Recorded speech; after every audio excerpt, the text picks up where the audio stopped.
Sog'lik inson uchun eng katta boylik hisoblanadi. Har bir inson o'z salomatligi uchun mas'uldir. Lekin bugun insonlar salomatligi uchun mas'uliyatni o'z zimmalariga olyaptimi? Afsuski, bu savolga har doim ijobiy javob berib bo'lmaydi. Ko'plab odamlar noto'g'ri ovqatlanish, kam harakat turmush tarzi, zararli odatlar va stress tufayli o'z sog'ligiga beparvo munosabatda bo'lishmoqda. Vaqtida shifokor ko'rigidan o'tmaslik, kasalliklarni e'tiborsiz qoldirish ham sog'likning yomonlashishiga olib keladi. Aslida esa sog'lom hayot tarziga amal qilish, to'g'ri ovqatlanish, jismoniy mashqlar bilan shug'ullanish va ruhiy osoyishtalikni saqlash har bir insonning asosiy vazifasidir. Chunki sog'lik bo'lmasa, boshqa barcha boylikning ham qadri qolmaydi.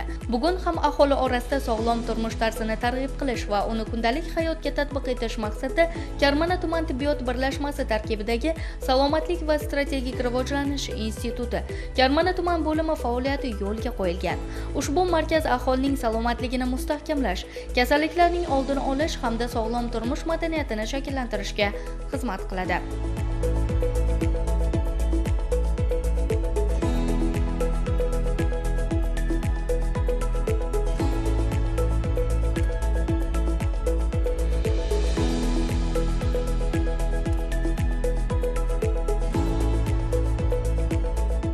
Bugungi kunda hayotimizning eng asosi bo'lgan, biz uchun zarur bo'lgan, aholimiz uchun zarur bo'lgan o'sha uzoq umr ko'rish uchun, sog'lom hayot kechirish uchun sog'lom turmush tarziga biz juda ham ko'plab gapiramizki, sog'lom turmush tarzi o'zi nima?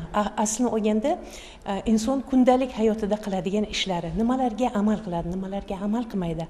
Misol aytaylik, kimda chekish odati bor, zararli odat bor, giyohvandlik odati bor, sog'lom ovqatlanmaslik odati. Bular hammasi zararli odatlar hisoblanadi.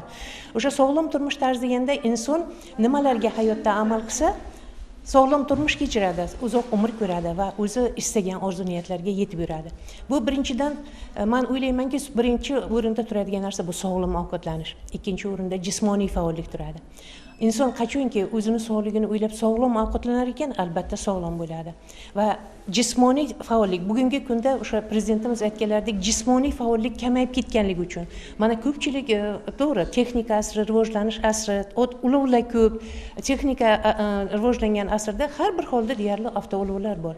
Ishga borish avtoulovda boriladi, bog'chalarga, maktablarga mana shu jismoniy faollikni kamayib ketishiga sabab bo'layotgan asosiy narsalardan biri hisoblanadi. Bundan tashqari har yili aholimiz shuni bilishlari kerakki, yilida bir marta tor mutaxassislar ko'riklaridan o'tib turishlari kerak. Lekin ko'pchilik aholimiz o'zimda kasallik yo'q, hech qayerim og'rimaydi degan harakat bilan o'sha tor mutaxassislarga uchrashmaydi va qachonki bizga murojaat qiladi, kasallikni o'tkazib yuborgan vaqtda va bizga kech bo'ladiki, o'sha kasallikni davolashda. Tibbiyotda aytiladiki, kasallikni davolagandan ko'ra oldini olgan afzal deb hisoblanadi. Shuning uchun mana shu bugungi kunda salomatlik markazida ikkita vrach, ikkita o'rta tibbiyot xodimi faoliyat ko'rsatib keladi va targ'ibotini bugungi kunda olib bormoqda biza. Lekin mana shu eng bugungi kunda uchraydigan muammolardan biri o'sha insonning, fuqarolarning sog'lom ovqatlanmasi natijasida kelib chiqadigan kasallik. Birinchi o'rinda ortiqcha semizlik. Ortiqcha semiz bu yuqumli bo'lmagan kasalliklar. Masalan, aytaylik, insultlar, infarktlar, gipertoniya kasalligi, yurak-qon tomir kasalliklaridan, aytaylik, qandli diabet, onkologik kasalliklar, buyrak kasalliklari, umuman olganda mana shunaqa yuqumli bo'lmagan kasalliklarning asosiy sababi bo'lib hisoblanmoqda. Mana shu sog'lom turmush tarziga amal qilish bo'yicha shu yil 26-sentyabr kuni respublika bo'yicha amaliy seminarni o'tkazdik. Seminarda Sog'liqni saqlash vazirligining xodimlari, Qoraqalpog'iston Respublikasi, Xorazm, Buxoro, Samarqand viloyatlaridan mutaxassislar ishtirok etib, olib borayotgan bugungi kundagi ishlarimizni namunali deb topishdi va ana shu ishlarimiz butun respublikaga yoyish uchun, namuna sifatida ko'rsatish uchun tavsiya etildi. Juda ham xursandmiz bundan va bundan tashqari mana Karmana tumanida aynan shu kunlarda Sog'liqni saqlash vazirligining 335-buyruqlari asosida 1-dekabrdan 30-dekabrgacha salomatlik marafoni doirasidagi ishlar amalga oshirilmoqda. Mana 6-dekabr kuni mana shu marafonning ochilish marosimi bo'lib o'tdi. Juda ham qiziqarli bo'ldi. Xalqimiz juda ham qiziqdi. Tibbiy ko'riklarga kelishdi, o'tkazildi tibbiy ko'riklar, onkoskrininglar tashkil qilindi. Bundan tashqari o'sha sog'lom ovqatlanish bo'yicha targ'ibot materiallarini tarqatdik, eslatma bukletlarni tarqatdik. Sog'lom ovqatlanish yarmarkalari, qovoq sayli eng asosiysi bugungi kunda eng kerakli bo'lgan inson organizmi uchun o'sha vitamin, mikroelementlarga boy bo'lgan qovoqda hech kim o'ylamaydi. edi bugungi kunda shunchalik ahamiyati, buni ahamiyatini ko'rsatib berdik. Undan tashqari sabzavotlar, mevalar, mana shu yarmarkalar tashkil qilindiki, aholiga ko'rsatib, o'rgatib, har bir inson bir sutkada eng kamida 400 gramm meva-cheva sabzavotlarni iste'mol qilsa, sog'lom bo'lishi ta'kidlanib o'tildi. Mana shu 1 oylik sog'lom turmush tarziga rioya qildim. Ancha yaxshiman. Ko'proq 1 litrdan 2 litrgacha suv ichish kerak, mevalar ko'proq yeyish kerak, oqsilga boy mahsulotlarni ko'proq iste'mol qilish kerak. Men juda ham xursandman. Uyga doim biza farzandlarimga singdirib, to'g'ri ovqatlanish tarziga rioya qilishni, sport bilan shug'ullanishni har doim, o'zi bitta qizim sportchi, sport kollejida o'qigan. U ham bizaga juda ham ana sog'lom turmush tarzini rioya qilishga doim sport bilan shug'ullaninglar deb o'rgatib turadi. Sog'lom turmush tarziga hammamiz rioya qilishimiz kerak. Bunga rioya qilmasak og'ir kasalliklar kelib chiqyapti. Ayniqsa mana shu yurak kasalliklari, infarkt kasalliklari, buyrak yetishmovchiligi, jigar yetishmovchiligi hammasi mana shu yeyilgan mahsulotlarimizda. Oqsillarga boy ovqatlanib, o'zimizga, sog'lig'imizga rioya qilib, har kuni ko'p yurib, piyoda yursak, bu o'zimiz uchun ham, kelajak avlod uchun ham juda ham yaxshi bo'ladi. Bugun Salomatlik va strategik rivojlanish instituti Karmana tuman bo'limida aholining sog'lom turmush tarzini targ'ib qilish masalasiga katta e'tibor qaratilmoqda va tizimli ishlar olib borilmoqda.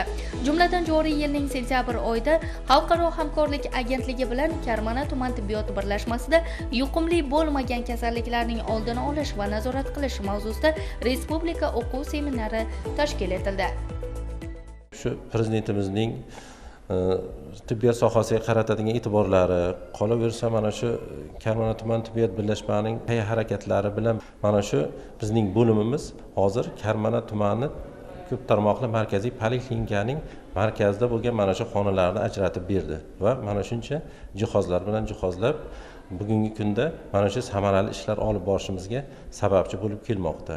Demoqchimanki, har bir keladigan o'sha mana shu poliklinikaga murojaat qiladigan inson keldimi, avvalambor mana shu zaldan kirgandan bo'y o'lchash uchun yoki og'irligini o'lchash uchun tarozi, bu yerda mana yozib qo'yilganki, tana vaznini indeks degan narsani ko'rib, qaysi toifaga kirayotganman, misol uchun tanamda qancha og'irlik bor yoki men yashildamanmi, sariqdamanmi yo qizil toifaga o'tganman, shuni aniqlab o'lchab bilgandan keyin biz tomonimizdan va bizning xodimlarimiz tomonidan bu kishini har bir o'sha kelgan bemor yoki fuqaroga nisbatan individual deymiz, ya'ni yakka holda gaplashamiz. Ya'ni qanday?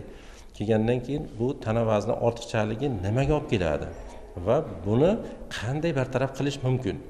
O'sha savollarda biz o'rtaga tashlab, u kishiga kerakli tavsiyalarni beramiz va bu kishi keyin tibbiy o'zining madaniyati bilan harakat qilib, asta-sekinlik bilan o'sha kelajakda bo'lishi mumkin bo'lgan har xil kasalliklarni oldini olish uchun harakat boshlaydi.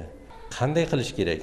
Misol, jismoniy faollik bilan asta-sekin harakat qilish kerakmi? Uni bizning xodimlarimiz va biz tomonimizdan mana o'zimizda jismoniy faollik xonasi bor. Shu xonaga tashrif buyurib, birinchi kun qaysi harakatni boshlaymiz, ikkinchi kun qaysi harakatni va sekin-sekin qanday darajaga erishamiz shu tushunchalarni berib boramiz. Va buning yana biz tomonimizdan yangicha bir uslub qo'llaniladiki, mana bizning xalqimiz ko'proq to'ylarda yoki mana shu yaxshi kunlarda o'yinga xos, ya'ni raqsga xos xarakterlari bor. Shu narsani bizlar mana musiqa qo'yib, musiqa bilan o'shani jismoniy harakatni amalga oshirishga o'sha tartibni tashkil qildik. Hozirgi mana shu faoliyat yuritib kelayotgan bo'lsam 2016-yildan beri bugungi kunda ancha o'zgarishlar yaxshi. Demoqchi bo'lganim, avvallari faqatgina shu aholimiz tomonidan o'zi yoki o'sha qarindoshlari bilan kuzatilgan kasalliklarni, qanaqa kasalliklarligini yoki infarkt nima yoki misol uchun gastrit nima yoki boshqa kasallik keltirib chiqargan kasalliklar haqida bilardi.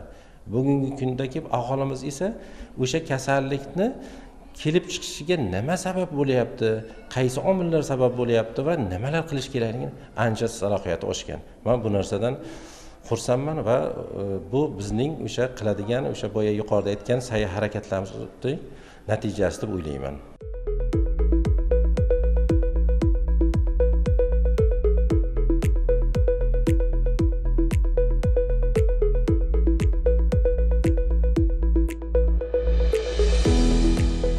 E'tiroflisi, tumanda sog'lom turmush tarzini targ'ib qilish bo'yicha xalqaro tajribalardan biri bo'lgan Yaponiyaning ilg'or amaliyotlari yo'lga qo'yilgan va yaponiyalik volontyor mutaxassislar ham jalb etilgan.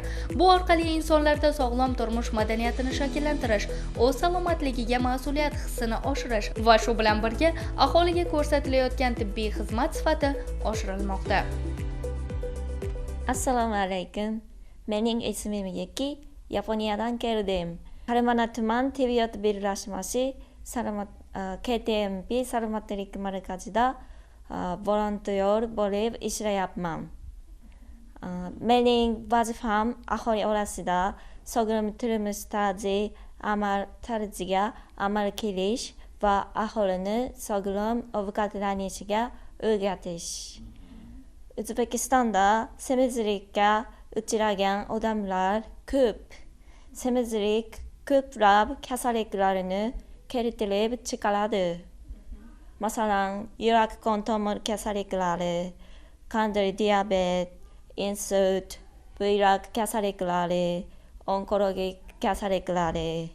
Shuning uchun semizlikni oldin olish juda muhim. Yaponiyada biz kichkina yoshlar bolalardan sog'lom ovqatlanish haqida o'rgatamiz. O'zbekistonda ham targ'ib qilish kerak. Shakar, tuz, xamirli va yog'li ovqatlarni kamroq yeyish kerak. Bugungi kunda o'sha aholiga tushuntirsak savol berishadi. Nimalarni yeyish kerak, nimalarni iste'mol qilmaslik kerak. Albatta bizning o'zbekchiligimizda o'sha xamirli ovqatlar, yog'li ovqatlar, keyin go'shtli ovqatlar juda ham ko'p iste'mol qilishni aytasiz. Bu noto'g'ri ovqatlanish. Yeyish kerak, lekin me'yori bor bo'ladi hamda. Bundan tashqari ertalabga nima mahsulotlarni iste'mol qilsak bo'ladi degan savollar bo'ladi. Ertalabga dasturxonimizga aytaylik o'zimizda bo'ladigan tuxum mahsuloti, oqsilga boy, aytaylik qaymoq, smetana, sut mahsulotlari, tvoroglar albatta bo'lishi kerak. Tushlikda esa biz kuni bilan harakat qilganimiz uchun ko'p kaloriya yo'qotganimiz uchun eng kaloriyali ovqatlarni tushlik vaqtida iste'mol qilishimiz kerak. Iloji boricha kechki ovqatda 6 dan keyin iste'mol qilmaslik va o'sha yengil ovqatlarni, yog'siz, xamirsiz ovqatlarni iste'mol qilishimiz kerak. Mana bu eng asosiy. Kechki ovqat.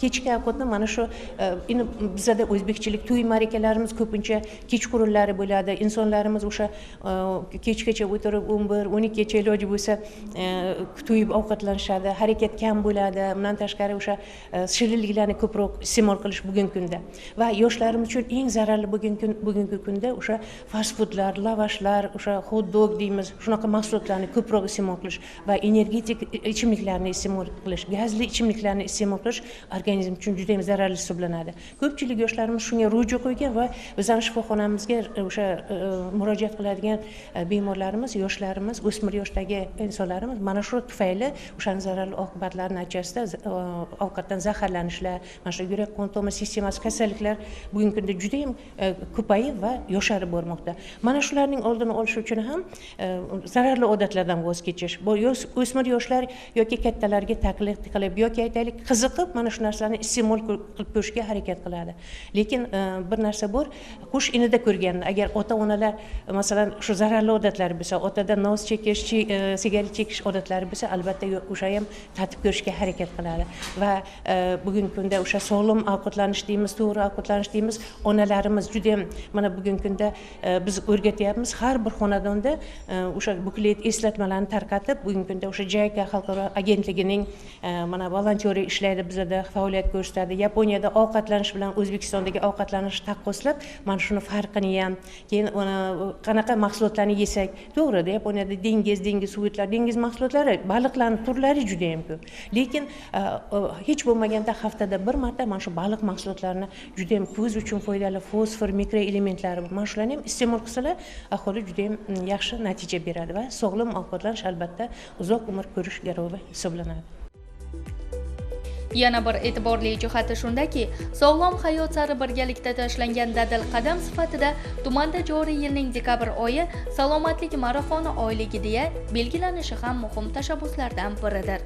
Ana shunday maqsadda tashkil etilgan marafonlar aholining sog'lom turmush tarzini kundalik odatga aylantirish uchun xizmat qilmoqda.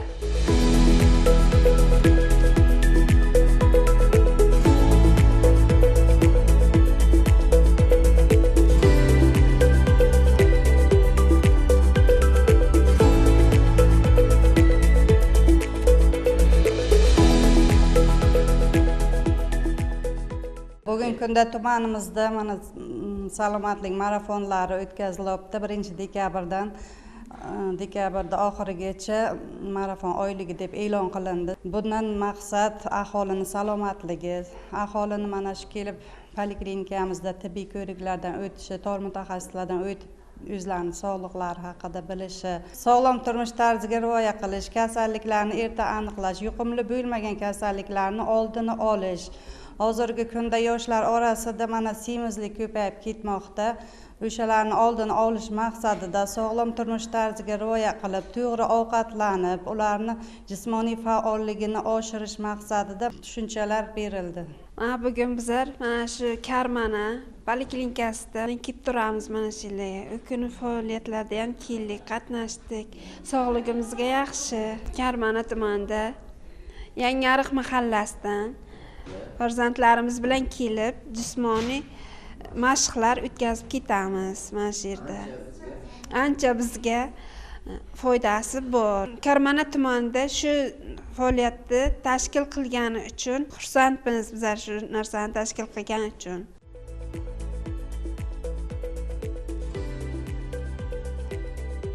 Xulosa o'rnida aytish mumkinki, sog'lom turmush tarzi bu faqat kasallik bo'lmagani emas, balki jismoniy, ruhiy va ijtimoiy jihatdan to'liq farovon hayot kechirishdir. Ya'ni o'z salomatligiga e'tibor qaratish, kundalik hayotda sog'lom turmush tarzini amalda qo'llash, oila va jamiyatda sog'lom hayot madaniyatini shakllantirishdan iboratdir. Bir so'z bilan aytganda, inson o'z sog'ligi uchun mas'ul ekanligini anglagan vaqtdan boshlab sog'lom hayot boshlanadi va sog'lom holatda uzoq umr kechirishga xizmat qiladi.